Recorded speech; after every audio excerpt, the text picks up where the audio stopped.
You are faithful, faithful through all things. You are Hei, og velkommen tilbake igjen. I dag skal jeg snakke litt om hva Israel er for noe. Jeg skal snakke noe om der jeg mener at kristendommen har feilet en del når det gjelder dette med Israel. Og det skal jeg ta opp her nå. Så jeg vil bare lese fra Gamle Testamentet. Det står jo i første Mosebok 12:3 står det. Første Mosebok 12:3. Og der står det jo, dette kjenner jo alle seg. Jeg vil velsigne den som velsigner deg, men den som forbanner deg, skal jeg forbanne. I deg skal alle jordens slekter velsignes. Dette har vi hørt veldig mange ganger. Så sier jeg til deg, Gud skal velsigne deg. Og hvem er deg her? Jo, det må jo være Abraham og hans slekt, ikke sant? Og så er det spørsmål, men hva mer må det bety? Jo, det må jo bety de som holder Guds bud og loven, som er under Guds velsignelse. For jeg kan ikke se noen plass i Bibelen, om du har lest den fra perm til perm, at du ser at de som ikke vil holde loven, de som ikke vil holde bud, er de som vil gå sin egen vei, at Gud kaller dem for sitt folk. Så hvis du kan finne det, så må du si fra, men det kan ikke jeg finne. Så her ser du at når han skriver at i deg skal hele jorden bli velsignet, hele jordens slekter skal velsignes gjennom deg, så betyr det at når de som holder Guds bud og de 10 bud, når de får velsignelsen, så vil det smitte over på resten av verden, til alle som er rundt. Det blir en smitteeffekt fra et folk som holder budene og går med Gud, til de som er ugudelige. Så når de som har holdt Guds bud er spredt over hele verden, så har Gud fått sine ord i behold. At i deg skal alle verdens slekter bli velsignet, og det er jo det som har skjedd. Sånn at så du ser at det er tull, det som står i Gamle Testamentet, for å si det sånn. Det betyr at Gud kaller ikke, som jeg har sagt, Gud kaller ikke de ugudelige for sitt folk. Ja, og det betyr at er det reist noen, for eksempel til Australia, eller New Zealand, eller Amerika, som har holdt hans bud, og det vet vi der er. Det var mange også. Så ser du at hele landet der blir besmittet av den velsignelsen. Alle land blir det. Og hele Europa har jo fått evangeliet. Og alle vet om evangeliet, det er bare ikke alle vil følge. Men både Europa og hele verden har jo fått høre om dette, og fått velsignelsen. Og fått velsignelsen smittet over på seg. Og det er jo det som står her. Så dermed så sier jeg til deg at nå må du høre godt etter.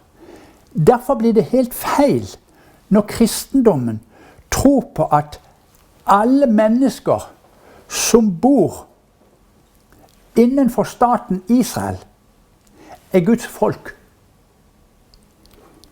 Det er nemlig ikke sant. For alle folkene som bor innenfor staten Israel, det er ikke Guds folk, men de har blitt besmittet. Så de er blitt besmittet av det.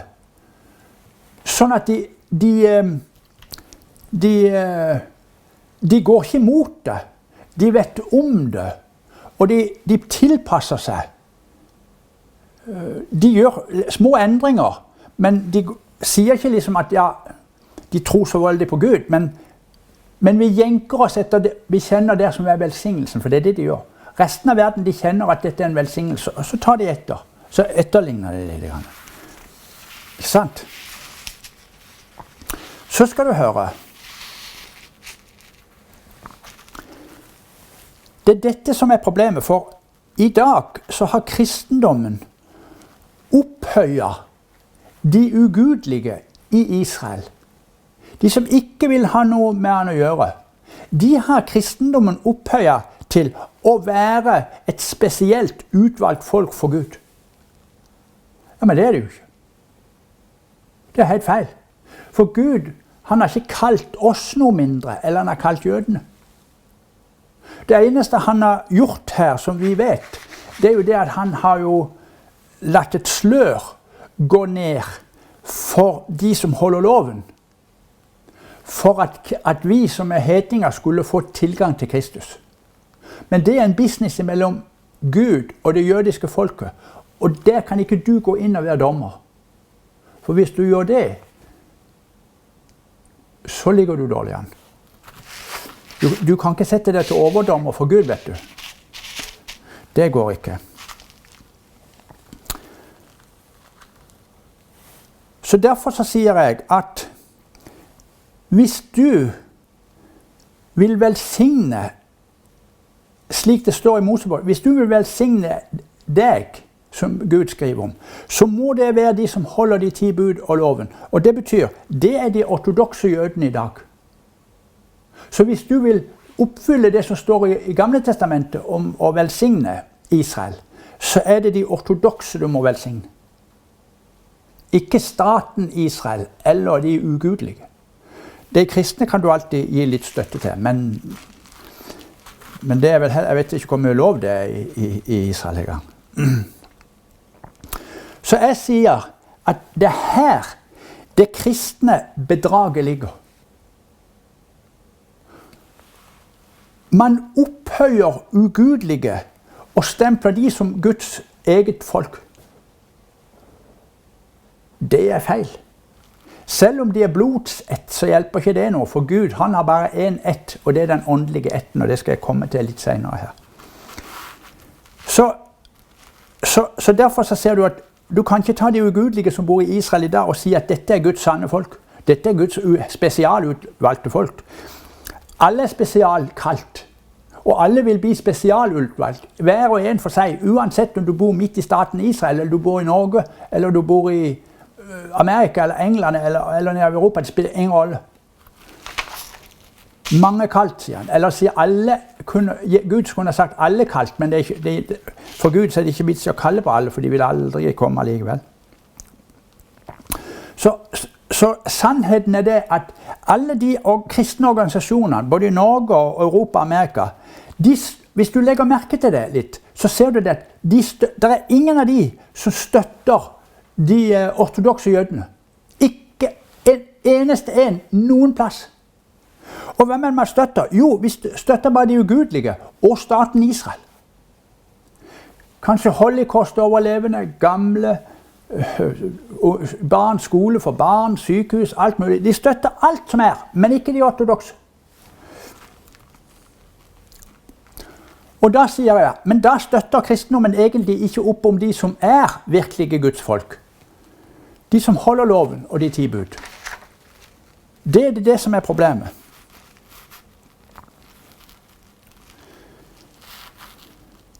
Vet du hva jeg sier det for noe? Jeg sier at i og med at kristendommen gjør dette, og ikke nok med det, men de tenker jo også sånn at ja, vi kan ikke støtte jødene, for de vil jo ikke ha noe med Jesus å gjøre. Men det kan ikke du si. For da kan jeg si det, ja, men det er jo ikke sånn det henger opp at jødene ikke vil ha noe med Jesus å gjøre. Men det har noe med at Jesus ikke tillater de har noe med han å gjøre. For de har en egen avtale. For det står i Bibelen han har trekt ned sløret. For at vi skulle få sjansen til å få frelsen. Det er helt udiskutabelt. Det er helt riktig det jeg sier her. Og så sier jeg en ting til. At kristendommen har laget seg en ny religion. Så kristendommen er blitt todelt. Noen lever bare i kristendommen, mens noen lever litt i kristendommen. Og litt i en nydannet kristendom, visste du det? At kristendommen har laget seg en ny religion. Det har ikke du visst.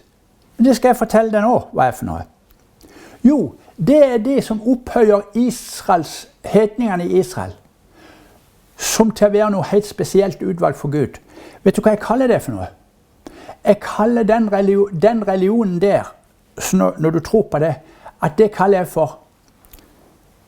for Israeldommen. Ikke jødedommen, ikke kristendommen, men Israeldommen.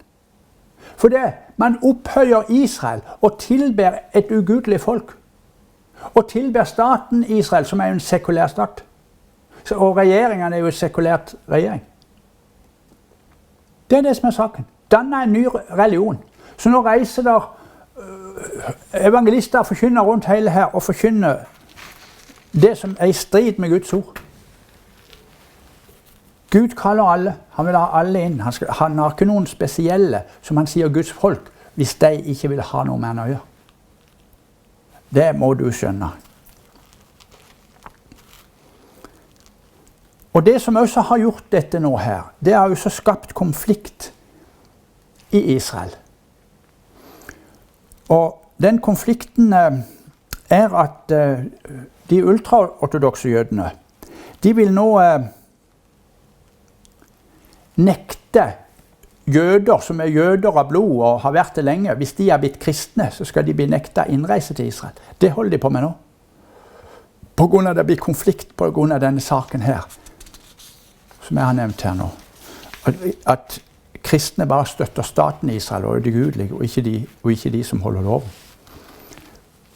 Og nå hørte jeg sist her at nå reiser det myndighetspersoner fra den israelske stat. De reiser rundt i alle menighetene og venter til alle kommer ut av menigheten, og så står de og tar bilder av dem, for nå skal alle kristne i Israel, de skal kartlegges.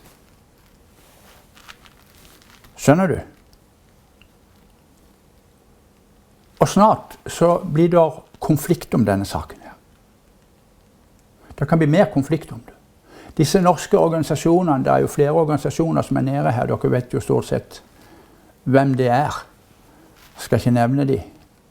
Men det er ingen av de som elsker de ortodokse jødene.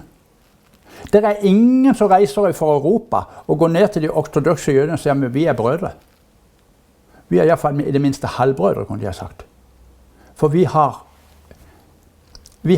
har deres Kristus, han som var deres bror. Han er det vi har tatt imot, som er kommet inn i hjertet vårt. Så du kan si vi er halvt jøder, for å si det sånn. Det er ingen som støtter dem. Det er bare konflikt med dem. Kristendommen lager bare konflikt mot de ortodokse jødene som holder loven. Og da er det ikke rart det blir konflikt. Så det vil jeg bare si til deg, så skal jeg gå over på et annet. Det vil jeg bare ha i bunn her, for jeg kommer til noe videre, og derfor måtte du ha hatt det i bunn først. Så jeg måtte bare ta den. Men før jeg går over på et annet emne her, så tar jeg en liten kort pause, så skal jeg tilbake igjen. Takk skal du ha.